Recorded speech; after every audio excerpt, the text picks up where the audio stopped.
बिस्मिल्लाहिर्रहमानिर्रहीम। जी नाज़रीन, अस्सलामु अलैकुम वरहमतुल्लाहि वबरकातुह। आज जो मैं आप हज़रात के लिए अमल लेकर आया हूँ वो हर किस्म की परेशानी को ख़त्म करने का बहुत ही आसान वजीफ़ा है। किसी किस्म की परेशानी हो, पैसों की हो, रिज़्क़ की हो, नौकरी की हो, जॉब की हो,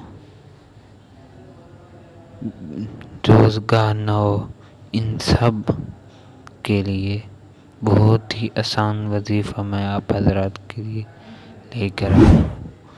तो वजीफ़ा नोट करने से पहले मेरी आपसे गुजारिश है कि जो लोग नए मेरी इस वीडियो को देख रहे हैं वो मेरे चैनल को सब्सक्राइब कर दें और बेल आइकन को दबा दें ताकि नए आने वाली तमाम वीडियो आप तक पहुंच सके।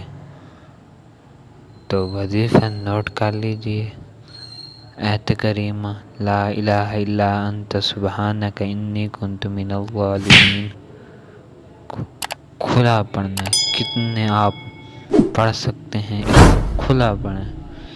इंशाअल्लाह ये तसव्वुर करके कि अल्लाह ये मेरा काम कर देगा, तो ये खुला पढ़ना है आपको ने। इंशाअल्लाह आपका जो भी काम होगा वो हो जाएगा। उम्मीद है कि आज की वीडियो बहुत अच्छी लगी होगी, तो जल्दी से मेरे चैनल को सब्सक्राइब कर दें और बेल आइकन को दबा दें ताकि मेरे नए आने वाली वीडियो अब तक पहुंच सके। तो उम्मीद है कि आज की वीडियो बहुत अच्छी लगी होगी। मिलते हैं अगली वीडियो में। दुआ में याद रखिए। अस्सलामु अलैकुम वरहमतुल्लाहि वबरकातुह।